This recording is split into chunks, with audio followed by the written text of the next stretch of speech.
Esse smartphone que você está segurando tem mais de 110 metros, ou cerca de 360 pés, de fios dentro dele. E é isso que é necessário para combinar uma câmera, alto-falante, tela, Wi-Fi, antena, GPS, bateria, sensores de impressão digital, dezenas de microchips e muitos outros componentes em um único dispositivo. Fazer todos os componentes funcionarem juntos perfeitamente. Há um comprimento de fio equivalente a um campo de futebol que cabe confortavelmente nesse seu smartphone. Mas espere, onde estão todos esses fios? Entra em cena a placa de circuito impresso, ou PCB. Você provavelmente já viu uma placa de circuito como esta, e ela pode ter sido verde, não azul.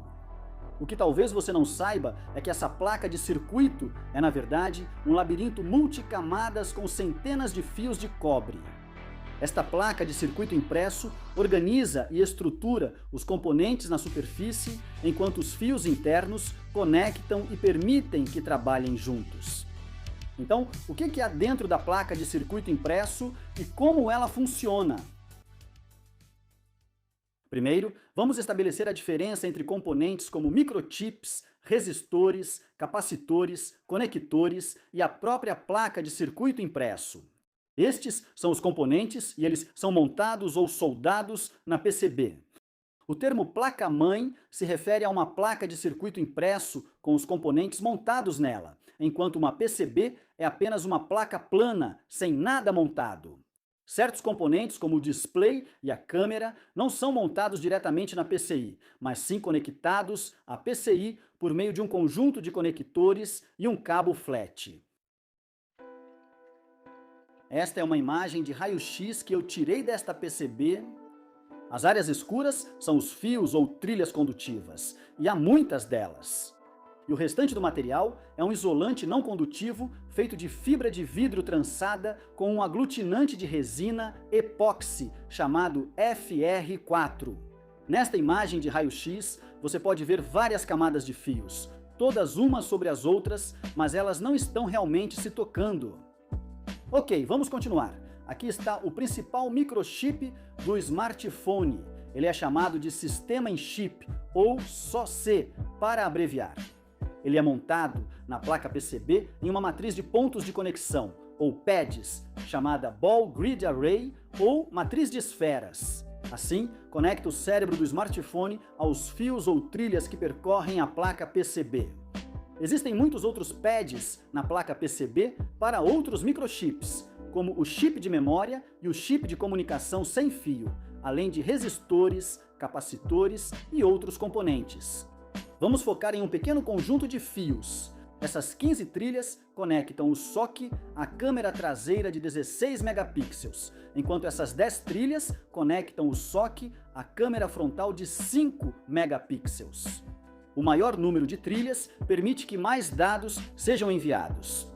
Observe que cada uma dessas trilhas é eletricamente separada e não pode tocar em nenhuma outra trilha.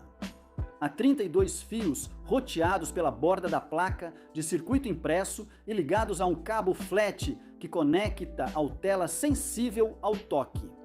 Todos esses pequenos fios de sinal devem ser roteados pela placa de circuito e caber em menos de 1 milímetro de largura. Em resumo, a placa de circuito impresso, ou PCB, permite que cada um dos componentes se comunique com o sistema em chip, ou SoC, e outros microchips através de centenas de fios e uma organização bastante precisa. Então, do que é feita a placa de circuito impresso? A PCB deste smartphone tem 10 camadas condutivas. Vamos analisá-las rapidamente. As camadas superior e inferior são usadas para montar componentes e funcionam como múltiplas antenas. Além disso, cada um desses componentes na placa de circuito precisa de energia e aterramento, e a PCB possui camadas inteiras dedicadas apenas a isso, chamadas de planos de alimentação e planos de terra. Planos de aterramento extras servem como blindagem eletromagnética e dissipam calor. As 4 camadas intermediárias restantes transportam todas as trilhas de comunicação ou fios de sinal.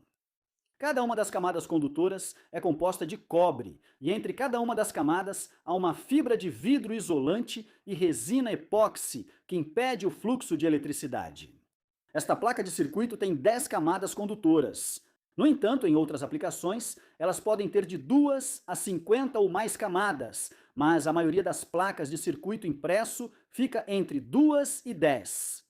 Além disso, há uma máscara de solda colorida nas partes superior e inferior que isola eletricamente e mantém acessíveis os pontos de montagem dos componentes. E por cima disso vem a serigrafia, que é apenas tinta usada para marcações e letras que indicam onde os componentes devem ser colocados. Vamos sair da animação. Oi, sou o Ted, criador da Branch Education. Vamos dar uma pausa na linguagem técnica, desacelerar e conversar. Eu acho realmente incrível que há 50 anos os computadores ocupavam salas inteiras e eram assim. E agora, depois de décadas de engenharia e desenvolvimento realmente intensos, temos algo tão leve, pequeno e milhares de vezes mais poderoso, e todo mundo tem um desses no bolso. Nosso mundo é incrível, mas essas inovações só foram possíveis graças a centenas de milhares de cientistas, matemáticos e engenheiros que estudaram muito. E depois trabalharam ainda mais para descobrir e projetar transistores, microchips e placas de circuito impresso, enquanto reduziam o tamanho de cada um deles em vários milhares de vezes. Então aqui vai a minha sugestão. Se você quer um futuro cheio de inovações ainda mais incríveis, deve assumir essa responsabilidade e seguir uma carreira em ciência, tecnologia, matemática ou engenharia. Se não puder, você também pode ajudar curtindo e compartilhando este vídeo. E talvez isso inspire algum estudante por aí a seguir uma carreira em ciência, tecnologia, engenharia ou matemática. E então eles vão trabalhar para um futuro cheio de inovações incríveis. Clique neste botão de curtir aqui, depois neste aqui, e então compartilhe este vídeo com outras pessoas. Obrigado por assistir e ajudar. Ok, vamos voltar para a placa de circuito impresso e seus milhares de fios microscópicos. Então, onde estávamos? Ok, com 10 camadas condutoras de cobre separadas e material isolante entre cada camada, como os sinais viajam de uma camada para outra. Bem, as vias ou acessos de interconexão vertical desempenham essa função. Você pode vê-las nos raios X aqui. As vias são furos perfurados e metalizados que ligam 2 ou mais camadas. Existem 3 tipos de vias. Vias passantes são furos que atravessam da camada superior à inferior.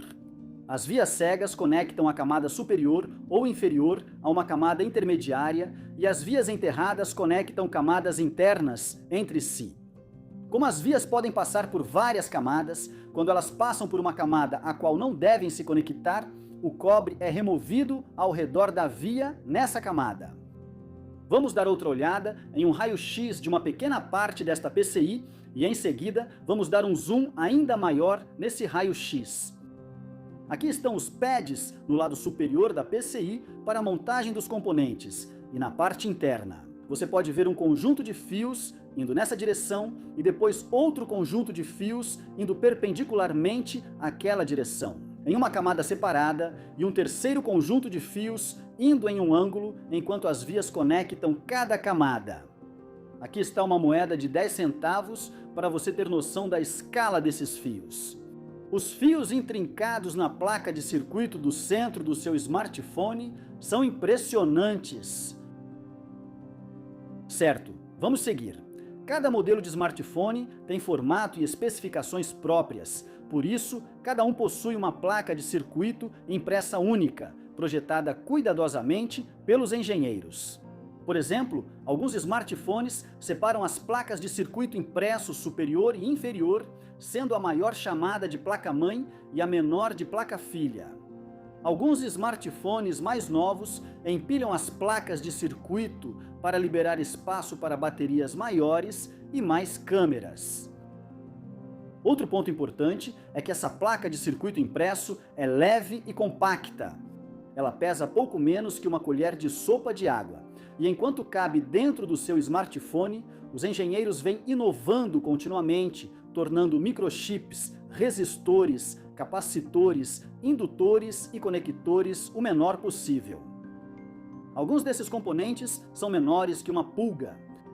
Projetos antigos de placas de circuito impresso usavam componentes que ocupavam mais espaço na superfície e através da placa. Pelo seu mecanismo de montagem, com o terminal passando por um furo, esses componentes eram chamados de componentes de furo passante. No entanto, esses componentes aqui são todos dispositivos de montagem em superfície ou SMD, e os engenheiros estão continuamente desenvolvendo soluções menores e mais leves. Estou dizendo para vocês, um de vocês será o engenheiro que vai projetar a próxima geração de eletrônicos. Vamos resumir e encerrar o episódio. Placas de circuito impresso são essenciais em todos os eletrônicos e têm diversos formatos e designs. Elas fornecem estrutura, um lugar organizado e bem arrumado para todos os componentes, e também conectam os componentes usando um vasto labirinto de mais de 100 metros de fios, de uma forma parecida com ligar os pontos. É isso para este episódio. Obrigado por assistir. Considere se inscrever e, se você aprendeu algo novo, não esqueça de clicar no botão de curtir. Mas, mais importante ainda, compartilhe este vídeo com outras pessoas. E com sorte, ele chegará ao estudante ou, mais provavelmente, a um grupo de estudantes que vai inventar a próxima tecnologia revolucionária em eletrônica.